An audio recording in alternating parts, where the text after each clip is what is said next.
everyone, I'm Donna Bush with your CIG TV News Update. World Environment Day was observed and celebrated on June 5th, and the United Nations designated this year as the International Year of Small Island Developing States. Here's more in this report. The theme for World Environment Day was climate change as it relates to small island developing states. And this means islands in the Caribbean, including the Cayman Islands, are on the radar as it relates to the global issue.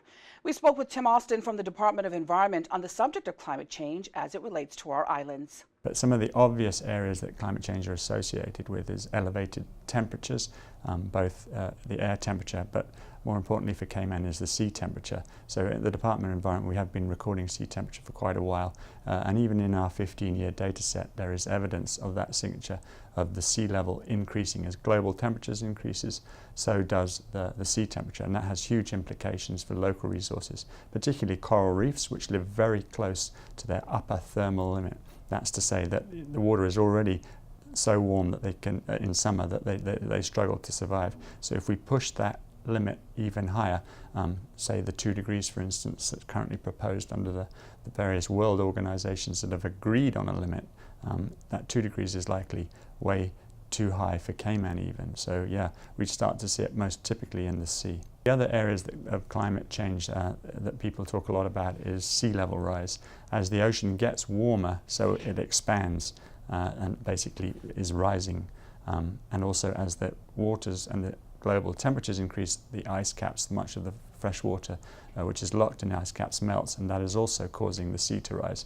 So although these changes, when you talk about them, you know, kind of on a yearly basis, when you're looking at millimeters, that they don't sound a lot, they do add up. So for instance, the current prediction is that by the end of this century we're looking at a 60 centimeter rise. That equates to about 2 feet. Which is quite significant for Cayman, and I just stress that those are the kind of conservative estimates. There's a lot of people that think it's likely to be much higher than that. So typically around the coast there is evidence even today of that rising sea level. We start to see more coastal erosion, we start to see more flooding inland, we start to see loss of freshwater resources, the lenses, as the sea level rises underneath our freshwater resources, it forces them to the surface where we lose them. We start to see the freshwater becoming more salinized as the seawater gets into it. So there is already plenty of evidence around Cayman that climate change is happening. So how is our way of life affected by climate change? And what can we as individuals do to reduce the effects?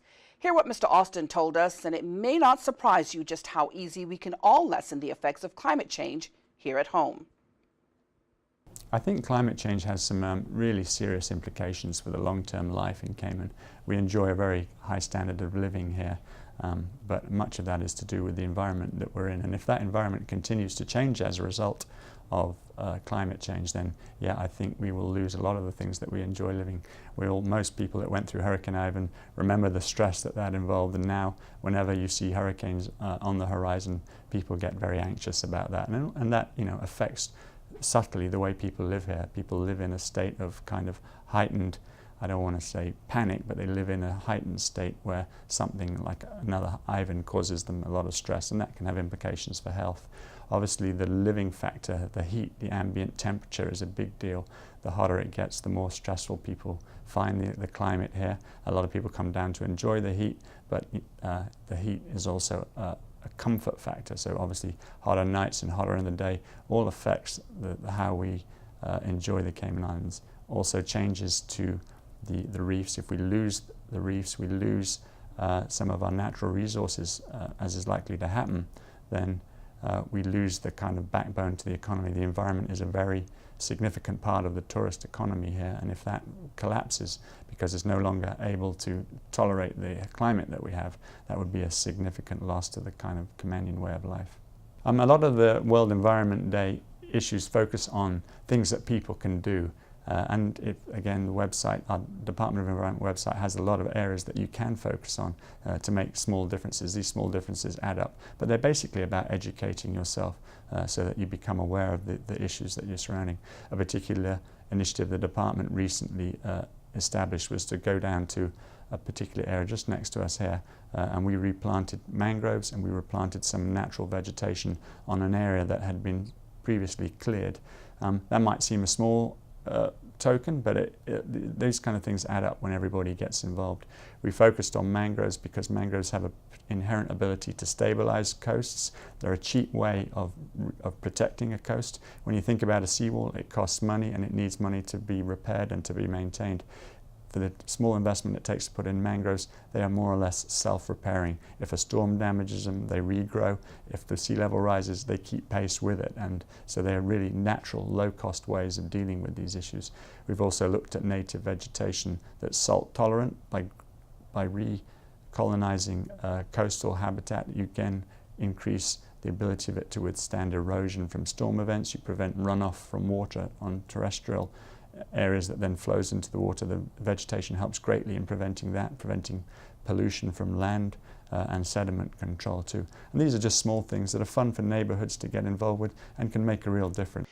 The objectives of the United Nations are to help build momentum towards a third international conference on small island developing states, which is scheduled for later this year in September, as well as to encourage a greater understanding of the importance of small island developing states and of the urgency to help protect the islands in the face of growing risks and vulnerabilities, particularly as it relates to the result of climate change. They hope to call for solidarity with the islands at the upcoming conference. And finally, a reminder to residents that the Bodden Town post office will be closed tomorrow. That's June the 12th.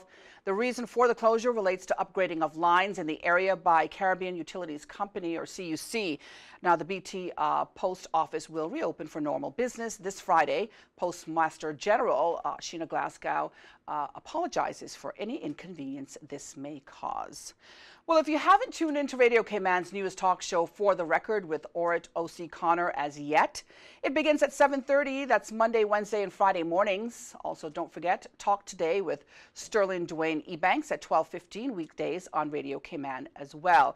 And of course, you can call in with your comments and questions on both shows. And don't forget the rebroadcast of our CIG TV news update throughout the night here on CIG TV.